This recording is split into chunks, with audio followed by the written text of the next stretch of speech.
Good day. I am Astrologer LateeshaHinton with Soul Spread Wisdom, and I want to talk about the first house rulership and the importance of that.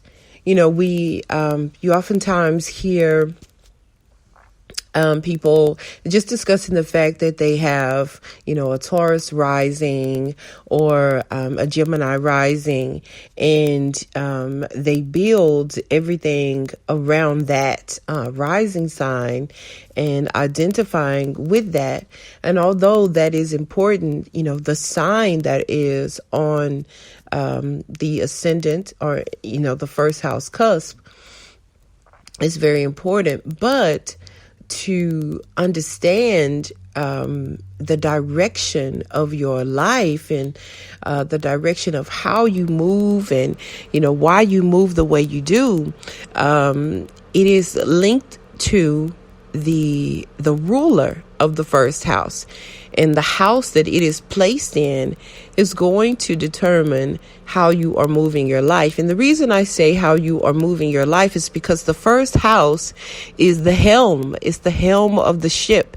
It is the body and how you move your body and your life forward. And you will see that based on where the house that ruler is in is going to, is really going to color and is really going to show exactly how and why you are moving your life in the way that you are. And so I'm going to just go through the houses and talk about what that can mean for the particulars as to give an indication of how you are moving your life forward. So, when we talk about the planets, I'm talking about the personal planets, the sun, the moon, Mercury, Venus, Mars, Saturn, and Jupiter, the traditional 7 planets, as they have the rulership. They were given the rulership by the ancients over all of the signs. The later found planets, Uranus, Pluto, and Neptune, I don't ascribe to them rulership of the signs because the ancients did not. And that is something that is new that has come about as it relates to Aquarius, Scorpio, and Pisces. So I use for traditional rulers for those signs. So I'm just going to walk through briefly and just highlight what we can be looking at. So in order to fully understand this, we want to understand the planets that rule the signs. So when we talk about this, we say for Aries, Mars is the ruler of Aries. Taurus, Venus is the ruler for Taurus. For Gemini, Mercury is the ruler. For Cancer, the moon is the ruler for Cancer. For Leo, the sun is the ruler. For Virgo, Mercury is the ruler. For Libra, Venus is the ruler. For Scorpio, Mars is the ruler. For Sagittarius, Jupiter is the ruler. For Capricorn, Saturn is the ruler. For Aquarius, Saturn is the ruler. And for Pisces, Jupiter is the ruler. So we have the 7 planets and we have the 12 signs there. So when we talk about the rulership, if you have any of those signs, and I just gave you the rulers of the signs, it's just that simple. Whoever the ruler is of that sign, and if you have, let's say for instance, you have Cancer rising, then the moon is the ruler or the house lord of the sign of Cancer. So where she is placed in your natal chart, which you need to have the birth time in order to, the exact birth time, in order to determine what house the moon is in, that is going to indicate how you are moving your life. What is most important to you as how you direct your life. Again, as the first house is the helm of your life, how you are directing the ship, how you are moving your life forward is going to be dictated by the moon's placement in your natal chart if you are a Cancer rising. Okay, let me take another one. If you are a Sagittarius rising, wherever Jupiter is in the chart, the house that Jupiter is in, of course, the aspects will play a part, but right now we're just talking about the house placement for the ascendant ruler, because it is critical in understanding this to understand how you are moving your life forward and what it is that motivates you, what motivates you as to how you are moving your life forward. All right, so Sagittarius rising. If you have Jupiter as you do have Jupiter as the ruler of your ascendant. So if you have Jupiter in the 8th house for Sagittarius rising, if you have Jupiter in the 8th house, you will be a person, even though Sagittarius is this very independent moving sign, it can be very commitment averse. If you have Jupiter in the 8th house as the ruler of your ascendant in the 8th house, your life and the way you move your life will be just solely committed to your partner. If you are a married person or if you're in a dedicated partnership, everything that you do will be first and foremost to serve your partner. You will sacrifice yourself and oftentimes the needs that make you most happy to cater to the needs of your partner, because the 8th house supports the 7th house. So the 7th house is this house of partnership, marriage, the house of other. And then the 8th house is the succeeding house. It supports that 7th house. So it undergirds the 7th house. So you will find that all of your actions, the way that you move your life is to support that relationship. And it is a very binding place for the relationship. Also, you will find that the 8th house is a house that is a house of hidden things. It's a house of death, DEATH. It is a house of again, other people's, tied to other people. It's tied to inheritance. It's tied to other people's money, and so you will find that your life and the way you move your life is so much so tied to other people's money and things that other people bring to you. Because it is Jupiter, you can find that you have great inheritance, or you can find that other people's income and money support you as well as you are supporting them. So this is just an example of the ruler of the 1st and the 8th. So I'm going to go through all of the houses, and then you can take a look at your natal chart. You can go to astro.com. That's the site that I use. Go to astro.com and you can find out, you plug in your birth time and all of your birth data, and you will find what what sign is on the ascendant. And then you take a look and see what planet rules that sign and find out what house is in. And then you will be able to determine how you are moving your life forward and what motivates you in how you are moving. Okay, so let's go through. Let's say you have the ruler of the first house in the first house. So that means that you are focused on yourself. You are self-motivated, and the things that you are doing are for yourself. You are not necessarily focused on other people and what it is that they need.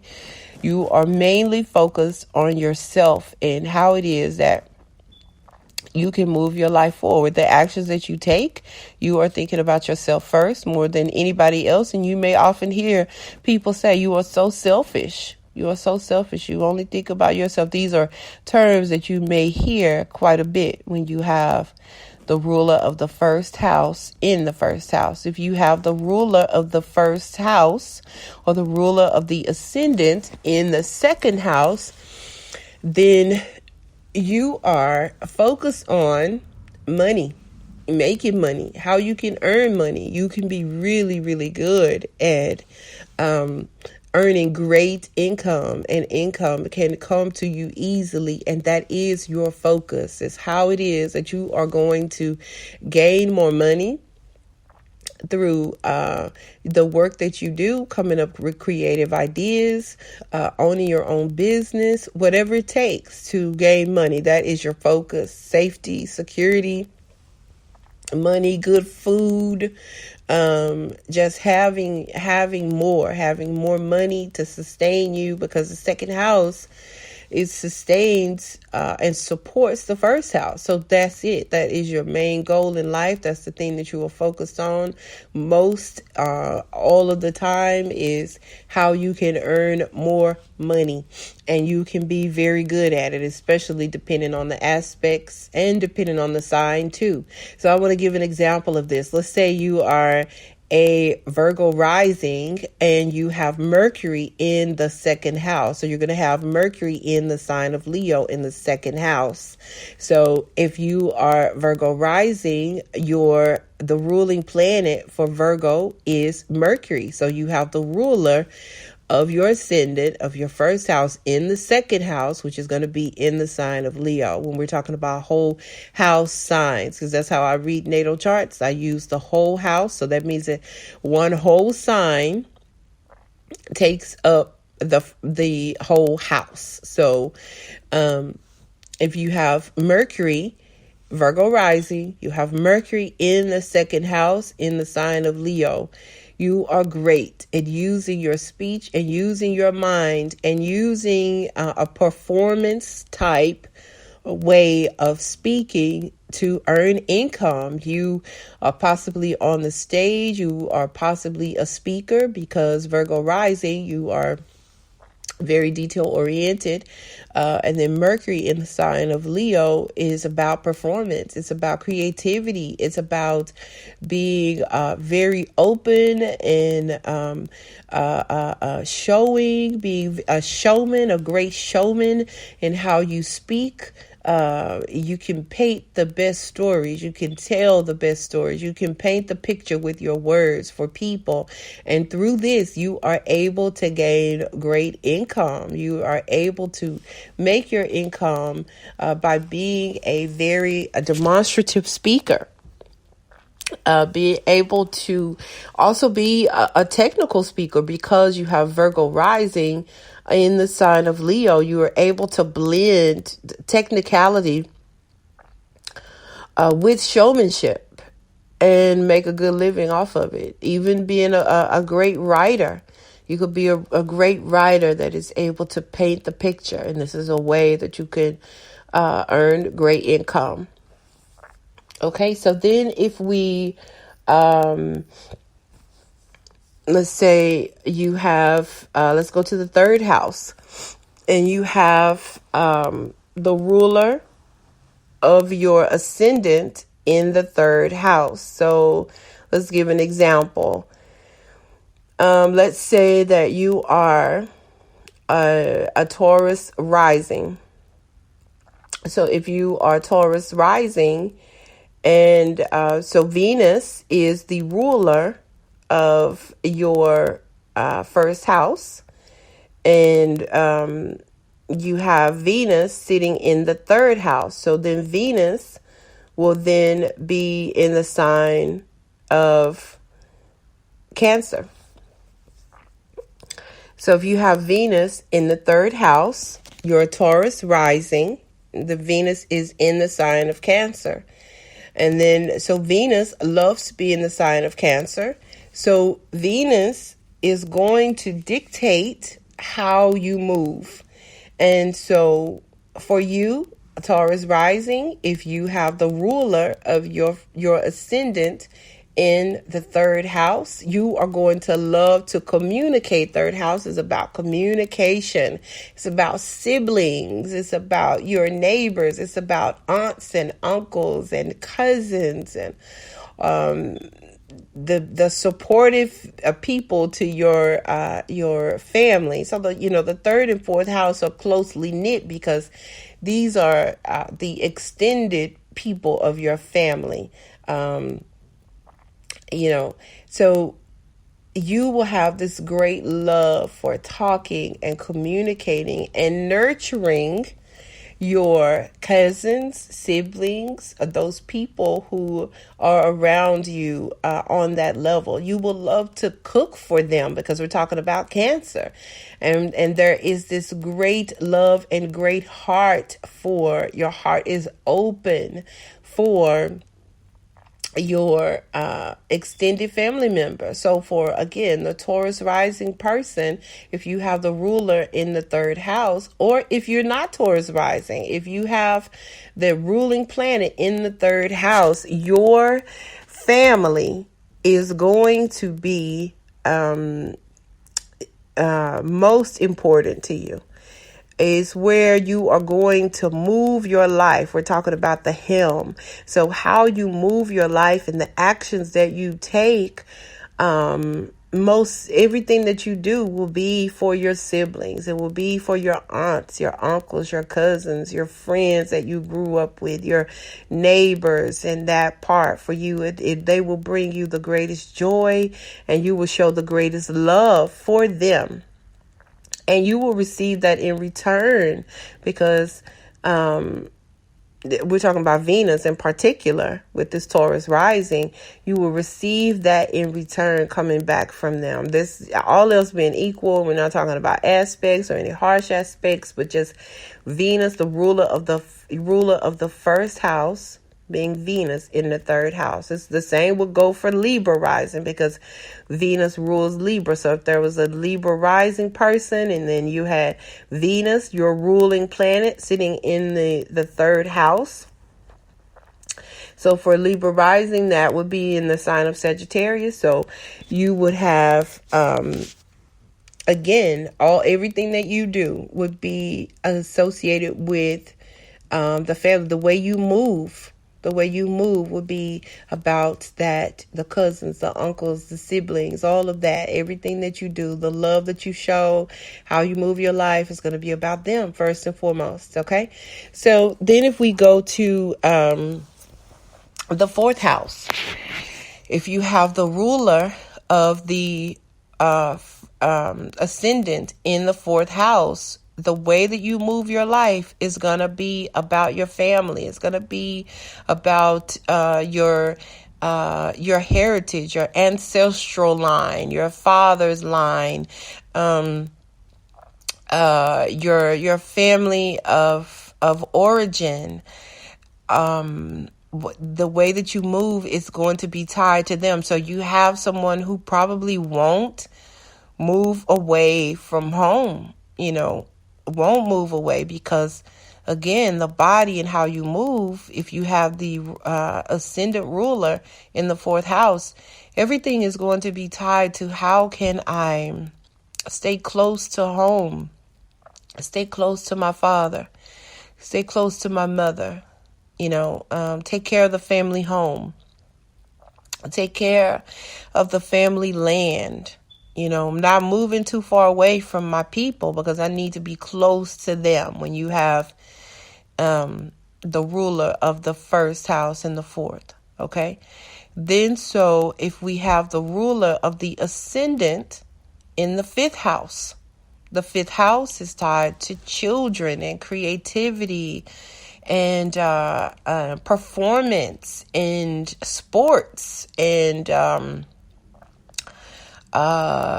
love and falling in love and dating, before you get into a committed relationship.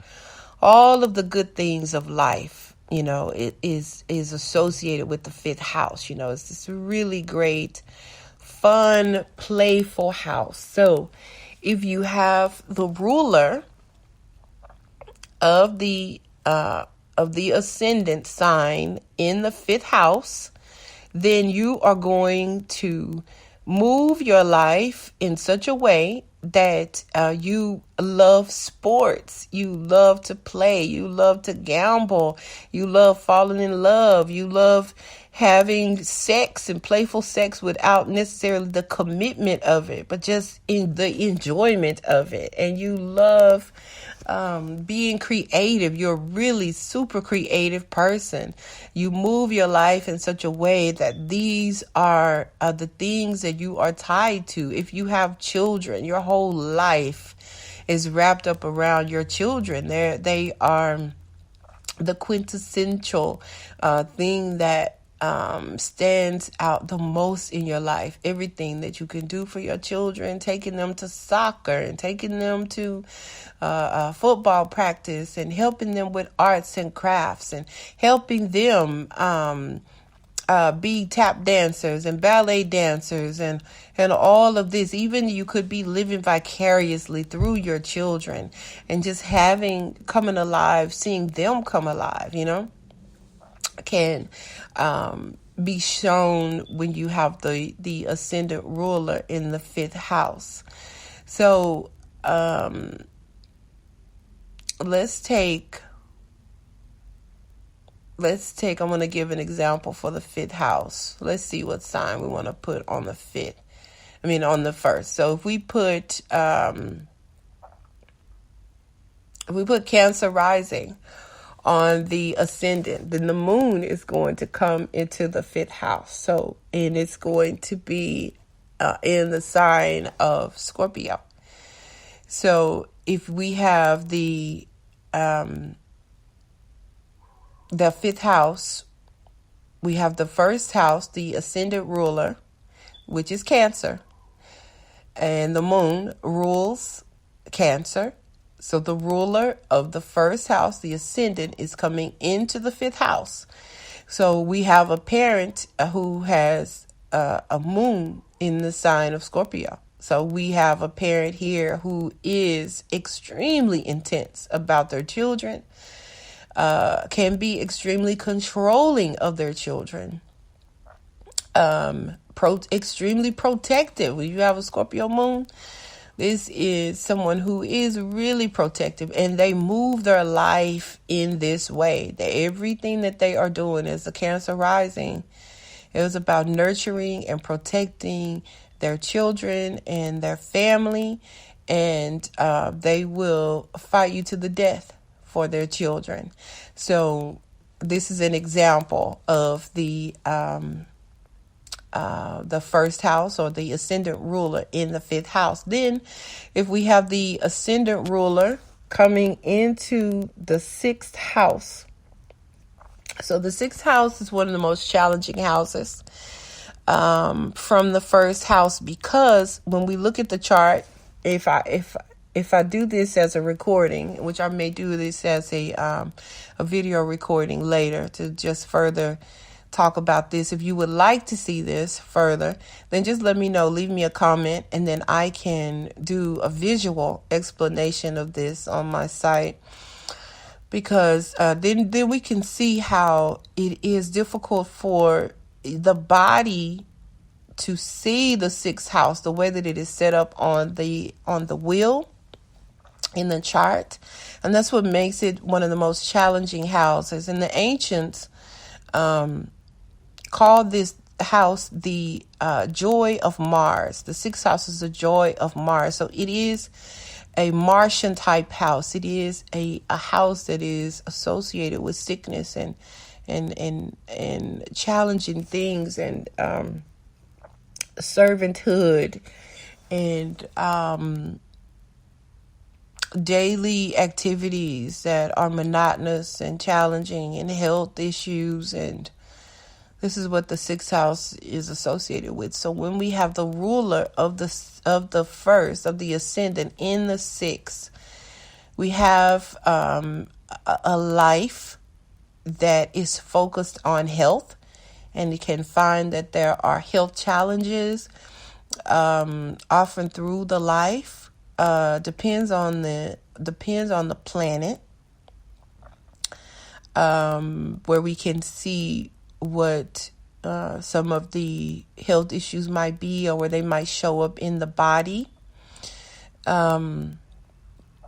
But it is a house that would be maybe more often you might see challenges with people that you work with, challenges from coworkers and challenges that may show up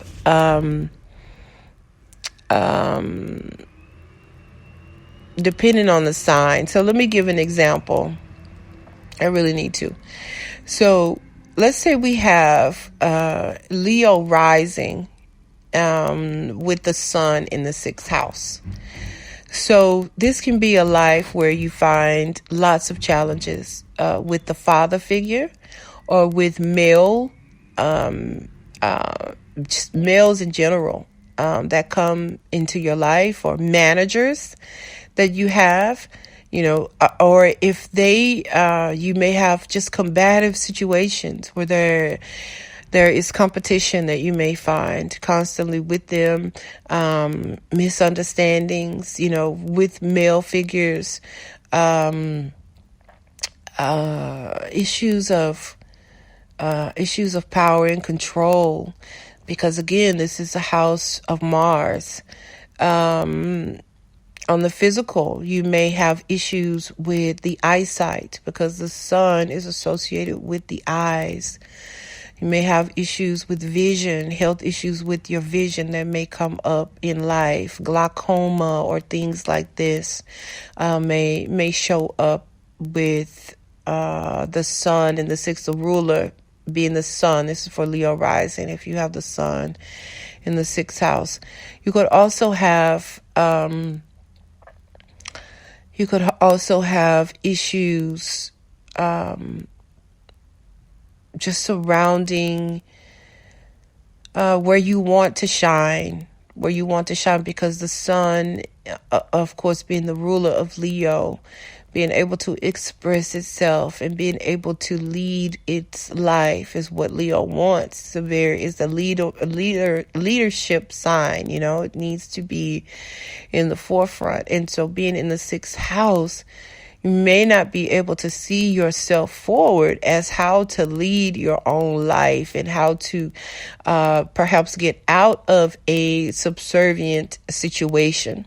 This may be a challenge that you find with the ruler of the ascendant in the sixth house for a Leo rising. Okay.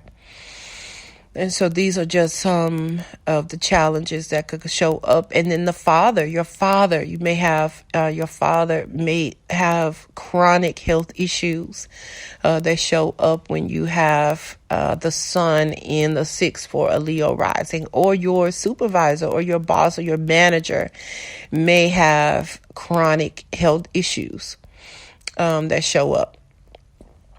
Okay. And then, so when we go over to the seventh house, if we have the ruler of the ascendant in the seventh house, the ruler of the ascendant sign in the seventh house, then partnership is so important for you. To be in a relationship, to be in a committed relationship, a committed partnership is just so important for you. And to live your life in such a way that it's difficult for you to be able to just do life if you're not doing it with a partner. Because remember, the first house, the ascendant, is the helm. It is how you are moving your life and why you are moving the way that you are. And so you are moving the way that you are so that you can establish a long-term partnership, so that you can have someone with you to ride the waves of life, as we're talking about the helm and the ship.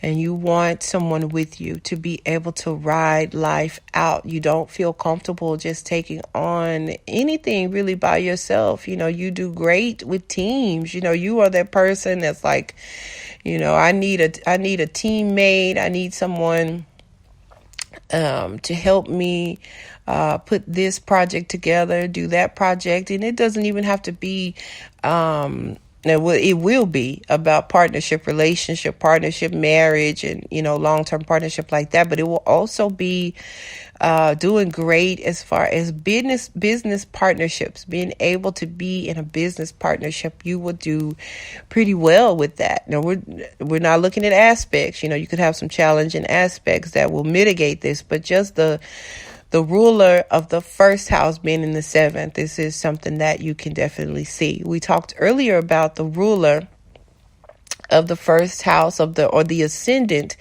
being in the eighth house. And so again, just to reiterate, this is where you would find that your whole life and everything that you are doing is to support your partner, to support the partner, to make sure that whatever the partner needs, whatever they need is first and foremost. And oftentimes it can, you can find that you are doing more for your partner than you do for yourself. And the things that you need that would make you happy, you abandon those things so that you can support whatever your partner needs, financially, physically, emotionally, the trauma you may find, the traumatic things, that the first house, ruler of the first and the eighth, traumatic things could have happened during childhood and so forth, the partnerships. And so you could find that those traumas repeat themselves. You see those traumas within your partner, the same type of trauma that you had in the past, you see it within your partner, and then you find that you are trying to heal them. Of course, it's going to depend on the planet, how much more this shows up, but it's very much, you find very much that you live your life and you move in such a way that everything that you are doing is to make sure that your partner is okay, that your partner is well looked after. Again, even to the abandonment of yourself. Okay, and then when we have the ruler of the first house or the ascendant in the ninth house, this is a really auspicious placement because this is called the joy of the sun. So you will find that your life and the way that you move is so that you can get higher education. Spirituality, religion is really, really important for how you move your life. You move your life in such a way that you want to travel, you want to understand other cultures, the ways that other people live and believe, and why it is that they believe what they believe, and other religions. And you may find that you take easily to learning other languages. Of course, that's going to depend on what the sign is, and of course what the planet is. But let's say you have a Gemini rising, and then Mercury is here in the ninth house. Absolutely, languages will come so easily to you. Picking up different language. Mercury is here as the ruler of the ascendant, because Mercury rules Gemini, and if he comes into the ninth house, you would be. Your main thing is learning other languages and learning how other people express themselves. You could be a linguist. You could be working for the United Nations, translating and this sort of thing. If you are, let's say you are an Aquarius rising and Saturn comes here into to the ninth house, then legal, because the ninth house has to do with legal issues as well. You could find that you may go into the justice system. You could be a judge, weighing out what is true and what is right and what is legal. You could be even a pastor. You could be one who is very serious. If Saturn is here and you're an Aquarius rising or even a Capricorn rising, your beliefs are very serious, and you would typically stick with one belief, because Saturn is slow growing and slow moving and is very serious, and Saturn requires, deep study. And if you are going for higher education, your life would be moving in this way, and you would stay on a course, unmovable. You would be immovable on this course of higher education. You could even find with Saturn here that you are an atheist.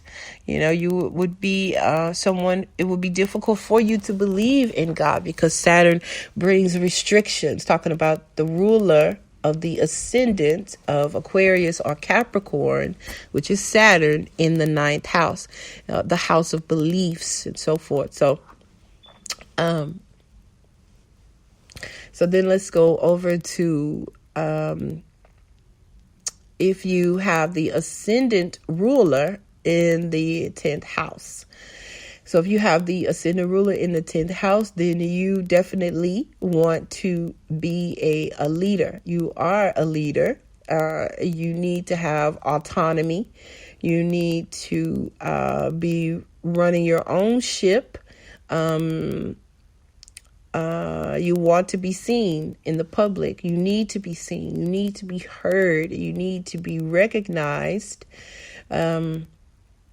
It's really important for you.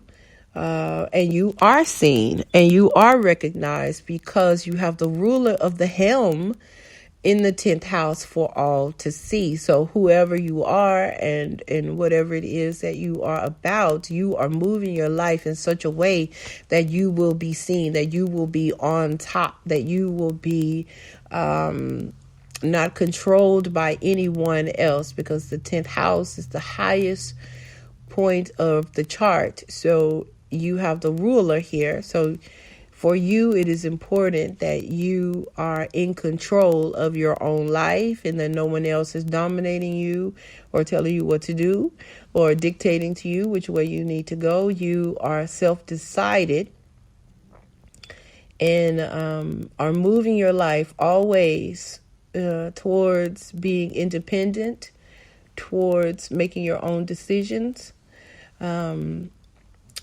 towards having power and control and being a powerful leader. And that is how you are moving your life. Then when we have the ruler of the first house coming into the 11th house, the 11th house is about friendship. It is about rewards. It is about desires. And so groups and networks. So for you, the ruler of your ascendant sign coming into the 11th house, you are one who loves to be with groups and loves to be with the sororities and fraternities. You move your life in such a way that it defines you to be a part of the group and to be a part of a church or a synagogue and to be front and center in that. You know, the 11th house is a leadership house as well. It's very seen. So you would be one who is seen to be bringing the group together and organizing the group meetings and organizing the potluck and organizing and bringing everyone together and planning the Christmas party, and when you are moving your life in such a way that you receive the rewards and the laughter of the group, and your desire, your greatest desire, and how you move your life forward is to be a part of the group, be an integral part of the group, to always have the group around, always have the group around, not wanting to go it alone, but needing to do it with the group, and to be celebrated as such, and just having the greatest joy. And this is the ancients call the 11th house the joy of Jupiter. So it is a great place, to have the ruler of the first house. You find so much joy, and you bring so much joy to other people as a part of the group. Okay, so then finally, if you have the ruler of the ascendant in the 12th house, this is one of the most challenging places, because the 12th house in and of itself is one of the most challenging houses. It is a house of illness, mental illness. It is a house of isolation. It is a house of secluded institutions. It is a house of those hidden places, and it is falling away from the ascendant. It is falling away from the ascendant, a falling away from the helm. So if you have the ruler of the first house or the ascendant in the 12th house, you can just be hidden. You can be hidden from the light. You can be hidden from the world. You can be hidden from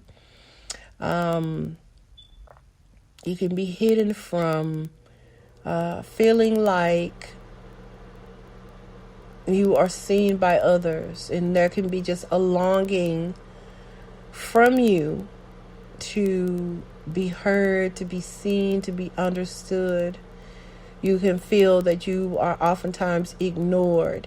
But what this does over time, having the ruler of the first in the 12th, you can find your greatest peace and your greatest success when you are in meditation, in prayer.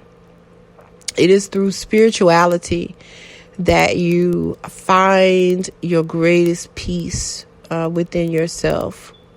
I know someone who has the ruler. They have a Libra rising, and they have Venus, who is the ruler of Libra.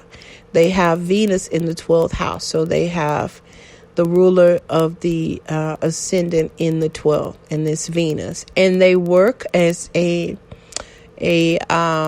makeup artist in a strip club. I mean, it is the perfect example of the ruler of the first being Venus in the 12th.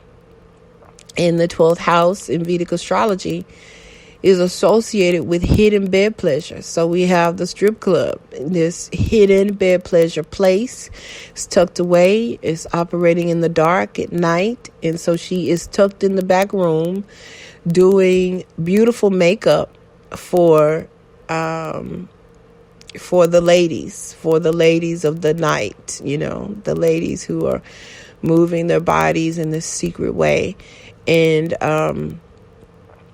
And so she has Scorpio, and this is an aside, but I just have to bring this in. She has Scorpio in the second house.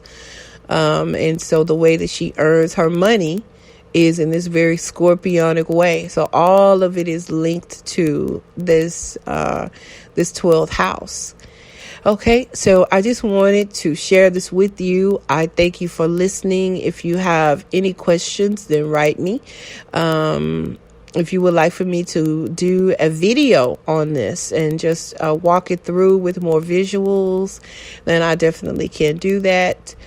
If you would like a personal reading with me, you can find me at www.soulspreadwisdom.com. You can email me at info@soulspreadwisdom.com. And I say to you, Ashe, Ashe, Ase O, Yud He Vav He.